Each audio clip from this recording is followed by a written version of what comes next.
Hi, everyone. Welcome to Krissy Regan's podcast, Everyday Wellness. And I'm your host, and I'm joined today by the wonderful Crystal Leonardi. Hi, Crystal. Hello. Hi, Krissy. So thank you for joining me. We're both based in North Queensland, but you're a little bit more in the sticks as I am, so to speak, at the moment. You're up near Mareeba, which is a beautiful area of the country, and I had the joy to visit in April this year and to see a lot of the wonderful topography and also the industries that we have there. And you're an author and you also live on a farm near Mareeba, correct? Yes, that's correct. Yeah, we're about 40 minutes from Mareeba, in a really lush green place in the tableland. So yeah. Beautiful. What do you have on your farm?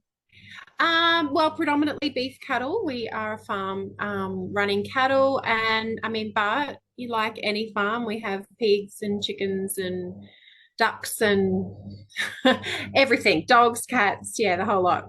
Okay, Yeah, cool. So I grew up on a cattle station. I'm visualizing everything that you talk about. So yeah. we had the joy of meeting in August at the Yungaburra Book Fair, which was my third year attending that event. And each time I've gone back, I've met another incredible person and another incredible person who becomes part of my circle of incredible people. So thank you for joining Yeah. my circle of incredible people. We're going You're to talk so today. welcome. Yeah, we're going to talk a bit about your books, and I want to ask you some specific questions also around your own journey. So, this is your Mhm. first book. It's called Boy of Steel, and Yeah. it's about your son, little Sebastian's big miracle. Do you want to just share with us briefly about this book? Yeah, sure. So Boy of Steel came after a pretty horrendous year in 2020 for us. So obviously the world was locked down with COVID. But, behind the scenes, we were one of many families who were facing a childhood cancer diagnosis, which happened for us in January 2020. And basically, writing became my creative outlet where I found myself journaling a lot in hospital with my son. And because he was only 2 at the time, I just had this really strong urge to document everything for his sake as well as mine, so that we wouldn't forget things. But also, medically, there's a lot to consider. So, yeah, it became a really powerful outlet for me. And at the end of it, turned into a book. So, yeah, a real blessing in Congratulations. disguise. I know it's a beautiful book, and I know it's helping a lot of other families, and it's also a supporter of the Children's Hospital Foundation. So, do you find a lot of Mhm. parents reaching out to you for support given their own diagnosis? Yeah, I do. We have a wonderful oncology support group, us parents with the Queensland Children's Hospital. A lot of them have read my book. A lot of them have purchased it and are waiting for the right time because it is quite a raw recount of the realities of long hospital stays and unknown, I guess, you know, you sort of go in there with really terrible diagnosis, but often we don't know if we're going to leave with our children. So, yeah, for some parents, it's hard to read similar stories, but they do get there in the end. And I've had lots of wonderful feedback. And again, like you said, really amazing support from the Children's Hospital Foundation. Their marketing team have read the book and have done so much to support it and get it out there. And I guess I wanted it to be a story of hope. It's not, yes, you need your Kleenex, but also really uplifting, hopeful story. And it's an honor to share it with so many people. That's wonderful. Congratulations. And your second book followed quickly, and it's called My Brother Sebastian Explaining Cancer to Kids, because you Mm-hmm. talk and I resonate with this feeling where you had to leave your other three children at home whilst you flew off to the unknown to be with your youngest child. So talk to me about this book and what you went through the process.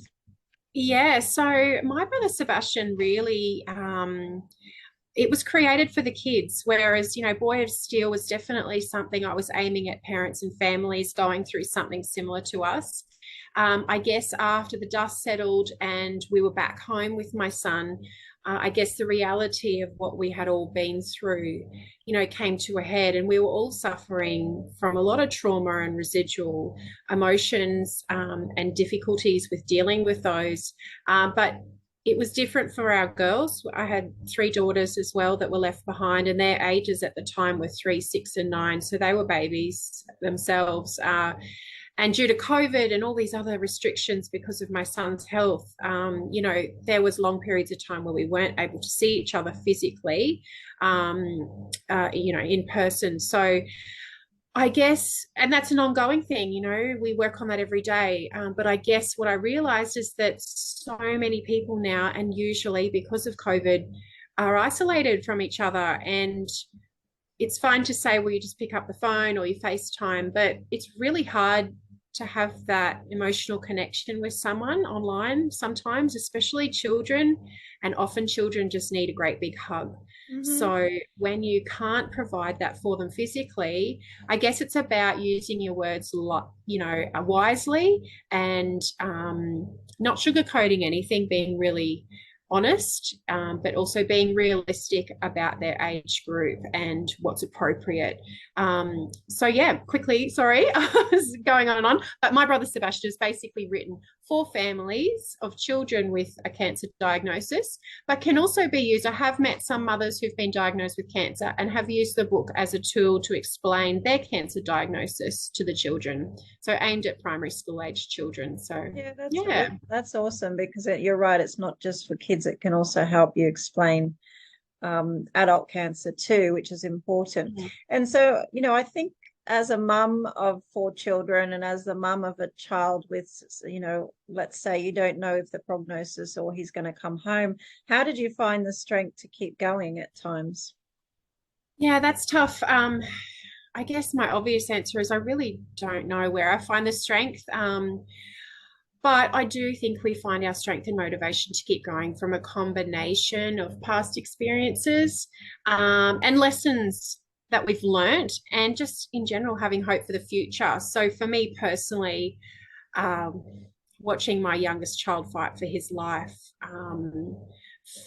for most of his very short life, has instilled a lot of fearlessness in me. So I literally feel like courage is running through my veins now. And that sort of changed me from a really introverted conservative who loved comfort and consistency. But after a little dance with death, I guess I feel like nothing could be worse. So if I put myself out there and I don't succeed, I go home to a family and, a wonderful life anyway. So I don't know if that makes sense to you, but it's kind of hard to explain. No, What a it makes massive perfect shock. sense. Yeah, it makes perfect sense. I'm trying not to cry, to be honest, because it is true. Until you've, dance with death is a very nice way of putting it, but Yeah, until you yeah, kind of have that perspective of how bad things really can be, you can be grateful for the opportunity to stand up and speak to a room full of people. You can be grateful. absolutely. And Yeah. to really feel that true, I guess, purpose of wanting to help others. And it's not about, my business profile or my professional, the building of that side of the business now. It is genuinely at the heart of it still about helping other families. So yeah, it's very powerful. Going through a childhood cancer like diagnosis, it's like a shock wave, and it kind of jolts you into reality. And it's sort of like little things, it just doesn't bother me that much anymore. So yeah, someone recently explained it to me, a breast cancer survivor, that a cancer diagnosis can be the best and the worst thing to ever happen to you. And that is so true, because I can definitely resonate with that. You found your superpower within. Yeah, that's right. Yeah. So I wanted to ask about writing about your experiences, and how has that been for you personally? You talked a little bit about that at the beginning, but do you still have that motivation to go on to create, new stories or new things that since then? Yeah, look, I do. And it's interesting because I do consider myself quite a creative person. And I've, looking back on it, I've always had some sort of creative outlet that sort of kept me really grounded and in tune with me, like myself as a person. Because I think we all get lost in motherhood or our careers and that sort of thing. So for me, writing just became something to look forward to, but also a purpose in a really difficult time. And it gave me escapism, a sense of belonging, at a time where I was just so overwhelmed with emotions. So to think that in the most isolating and lonely time of my life, I was able to find joy in putting pen to paper is really, it's really amazing. So yeah, but I mean, in terms of how it's been from a published author's perspective, it's been incredible. I think you can relate that publishing my work is so empowering and gratifying. And it certainly has been a silver lining to some of life's toughest speed bumps for me. So, Yeah, that's yeah. really awesome. I think a lot of I would say I use the word self-help loosely because it's Mm, authors who create content in order to help others. It's not mm, necessarily always about the hustle, as you say, it's about sure. the helping factor. And when you're Mhm. creating content that you firmly believe will help others, it's a very enriching experience, firstly for yourself, but then for others. Would you agree? Mhm. Absolutely, absolutely. And I think, yeah, again, that's a silver lining to what we do is it helped me. And I feel like I've overused the word, that writing is cathartic for me. Hmm.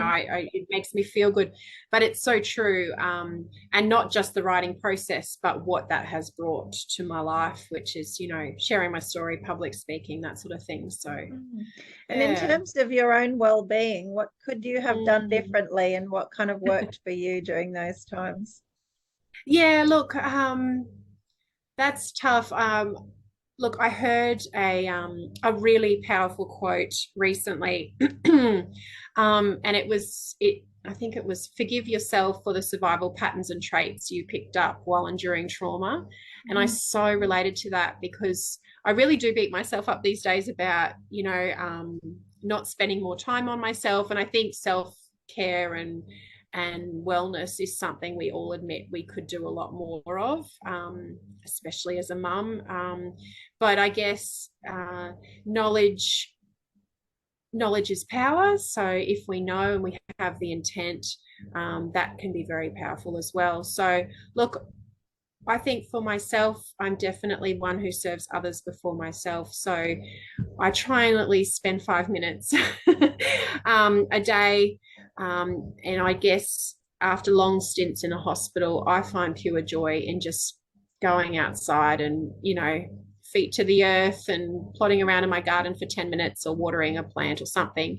Mm. Um, and that's a little bit of self-care, but it helps with my overall well-being and being able to keep going, have the energy for the kids and for the business and for myself. So Mm. yeah, So you're communing with nature, as it were, I using. am. And look, for some people, it's whacking a tennis ball on a tennis court or going for a run or whatever. And I think it's just really important that we try our best to realize what that thing is for ourselves. Mm. Um, for some people, it's just tuning out and watching an episode of their favorite show. But if we can try and do that, um, even in a hospital situation, I'm a creative, so I wrote. Yeah. Um, so yeah, yeah. Well, I can attest to that because this morning I should have gone for my run. I wanted to go for my run, but I heard a big storm coming and I didn't want to get struck by lightning because that wouldn't really help Fair enough. anyone. So I chose to stay in bed, but I had a visitor to my bed in the night. So my 4-year-old's face was next to me and I just thought, okay, I'm going to have a mindful moment just staring at the angelic creature sleeping next to me because I can't go Yeah. out for my run. So I should appreciate just the beauty in this quiet moment. And I thought Yeah, actually that's as important for my soul as to going out for my run too, so you can kind of it change it up is. when you need to. Mm. And I think all of our well-being has a lot to do with being self-aware too, like I personally struggle with, sometimes living in the moment, and I can relate to that when, in me, like for me, I would have been like, oh gosh, another child in the bed. I've got to get up. If I get up, it's going to wake them. I won't get that extra hour of work in this morning or whatever. But yeah, I'm definitely working on listen to my body, listen to my surroundings. If it's raining, well, I'm not going to get down about that. Be thankful that the garden's getting water or there's some other way we can exercise. So, Yeah, look, it's easier said than done, but it's about being just super present in the moment too, and just taking one thing at a time, one day at a time. Yes, I 100% agree. So tell me a Mm. little bit about your life before you became an author. Yeah, okay. So I guess before I became an author, it's like for me, I sort of see that as pre-childhood diagnosis days. But look, I was a stay-at-home mum of 10 years, and really starting to look forward to the prospect of returning to work once all the kids were back at school. So I was still 3 years off that, but we were out of my youngest was 2, so we were getting, this is good. We're nearly out of nappies. We're not Mm, having bottles, we're mm, feeding ourselves. mm, And so I just filled my days basically with home duties and gardening and relished in the role of being mum. mhm, Um, and I think COVID and the events of 2020 certainly sped things up for me, but I did start to feel a real sense of wanting more mm, um, out of my life. And yeah, like I said, I'd been at home for 10 years, which is a mm, long time, really. But yeah, I think 2020 definitely sped things up, and my focus started to shift from tidying the house to professional development and relationships with people who in the writing field. So I all of a sudden started joining writers groups for no real reason, and just to find like-minded people who were doing really interesting work. mhm, Um, and it was a real inspiration to me at that crossroads part of my life, mhm. where I did feel like a lot of the time I just had my mum blinkers on. I was like, life is like fully scheduled and routined, and there really wasn't much going on for me outside of that mum and wife role, and that I was completely content and happy and blissful, and not concerned about what was lying ahead other than just getting the kids all to school. So Mm. yeah, so It's very different. interesting, isn't it, when that sense of self creeps up on you? Uh, Yeah, it because does. I'm an older mum. I had my first at 39 and my second at 42. And I Hmm. remember being at mums groups in London and mentioning things like, oh, I would like to find my sense of self again. And people looked at me with weird expressions on my face, on their faces, as if I was the alien in the room. So I stopped saying it after a while. But definitely for me, I recognize what you're talking about, because you're almost talking about the stages of life. And I wrote an article for Kiddipedia called Ages, Stages, and Hmm. Sages. And we need different sages or different like-minded people at different times in our life when we're moving through those different stages Yeah. of life. And it also comes up at different ages. So for me now, I joke that I've had my healthy midlife crisis because I Yeah. wrote I wrote some books and founded a Mindful Mums Queensland. So I've had my healthy midlife crisis, and I can kind of use that as my springboard to the next few decades. But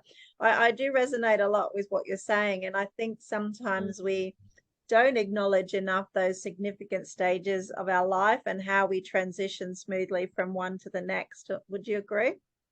Absolutely. And yeah, look, it's so powerful because I turned 40 this year. So and a lot of my friends are older than me. So, and I kept getting told, oh, 40 is just fabulous. You really know yourself. You are very clear about what you want out of your life, and you just have the courage to go for it now. So I feel so blessed to be 40, but also to have that feeling of um, I guess being able to subcategorize everything that I'm responsible for. And I guess, yeah, it's kind of tricky. I don't feel like I'm letting anyone down by spending time on myself or my business, because I do have that true realization of I have to feed my own happiness in Mm-hmm. order to maintain a happy household amongst the children and my husband. So yeah, look, and it's incredible how your intuition kicks in as well, because I've just been blown away at how I've started to attract a certain type of person in my life recently. um, and just feeds the soul, feeds the business. We help each other, and it's just incredible. It's really an amazing time in my life. So yeah, I'm super grateful for that. Yeah. Yeah, congratulations for acknowledging that, because it is important. And I think what we do in our own life is a real role model. You know, we become role models to our children, whether we like it or not. And you've got three girls and one boy, and I have two girls, and I would hope that they see me as a healthy role model, because I'm doing things Mhm. that bring me joy, helping others, which is, you know, Yes. my number one value, and acting with integrity at all times, which is really important. So I think when we Yeah. honor our values to ourselves, that we give our children permission to honor their values too. Absolutely, absolutely. And things are so different to when we were kids, you know. Thank goodness they're so different to when our grandparents were kids. But yeah, there was still a lot of, you know, the gender roles that were, you know, well, you're a female, so let's get you married and let's have children, you know. Whereas now it's like the world is your oyster, it doesn't matter what you identify as. So that really excites me for my girls, particularly, Mm. but just for future generations in general. Yeah, it's awesome. Mm. And what, you know, when you think about that for yourself, what would you want your legacy to be to your family or to your girls or even to your grandchildren? Yeah, look, and that's such a great question. I guess so. When I think about my legacy, and it makes me think about what my parents' legacy was to me and how I got to be to this point. Hmm. Um, and I often really feel so grateful and lucky to be a child of an immigrant mother. And this is a really interesting take on this. But when this question was put forward to me, I really dug deep here. And so my upbringing was all about embracing culture. Hmm. So both Australian culture and my Croatian heritage, but also being able to appreciate other cultures in this amazingly diverse country we live in. Hmm. So I was brought up to have courage and not to let, you know, accepted barriers sort of get in the way of what you want out of life. So my mum turned up in Australia when she was 3, didn't know any English, didn't know anything about Australia other than this is where they were going to live, because it was a better country and a safer country, I guess. So for my children, I just want them to carry on the legacy of bravery and hope, and hope, I guess.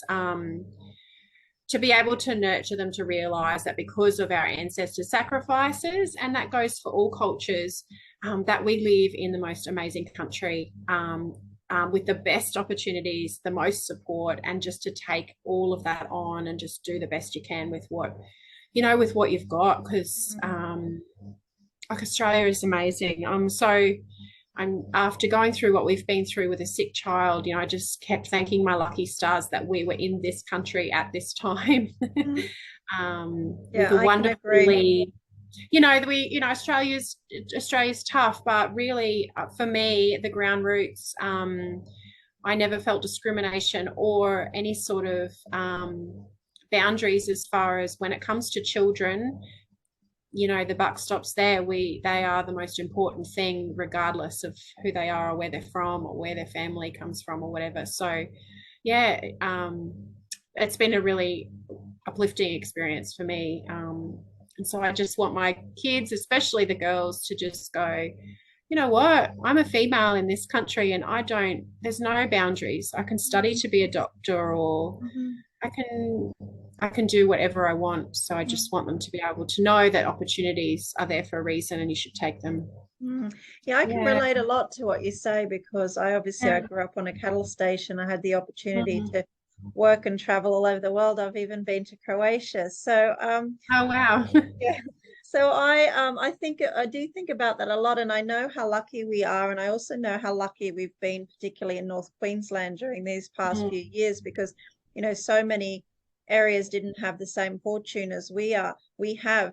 So when we get into a habit of moaning about things or criticizing things or whatever, we actually need to kind of come inwards and go, okay, let's take stock of what we've got, what we can be grateful for, you know, the abundance of nature that we have, the abundance of fresh food that we have. You know, and yes, it's been challenging in terms of families who've been split and distanced, and I'm immensely saddened for those people. But what I Mm. also realized, having grown up here where I felt like anything was possible, and then going to live in other countries where there is very clearly that class hierarchy of people. Yes. And Yep. I've been and lived in countries where I've been the minority. You quickly Mm. start to understand how culturally here do have a lot of challenges, and there is a lot of racism as well still. But Mhm. actually, we also have we're not led to believe we're any less than anyone else. Do you agree? No. I absolutely agree. And I think that's where we are so lucky. I mean, look, Australia is it like I said, it's a tough country. For good and the bad, like it's really I just always feel so grateful that, I grew up in a country where I was exposed to all these different cultures. And, like you say, there was never any boundaries around, well, because your family's Croatian, you can't do this or you can't have that or whatever. It's equal. It does feel like the opportunities are there for everyone. It's just what you make of it. And I guess Yes. that message is just don't let anyone stand in your way, for whatever reason it might be, a gender thing, a cultural thing, whatever. um, yeah, no one has the right to hold you back. So, and just to truly believe that can be so powerful in itself, even if you don't succeed the first time. um, Being really determined to succeed regardless is super powerful. So That's true. yeah. And so what Yeah. advice do you give to parents now who have sick children? Yeah, look, that's so hard. I honestly, sometimes I feel like saying nothing is better than saying anything. Mm. Um, Look, parents with sick children do somewhat live in a world where it does feel quite isolating. Mhm. You can feel very alone with the diagnosis, in the respect that I know I certainly went through a period where I just felt like I didn't really want to talk to anyone except someone with a child with cancer, because no one else really understands. Mm. Um, However, I guess in general, my advice to parents with sick children is just to arm yourself with as much knowledge as you can.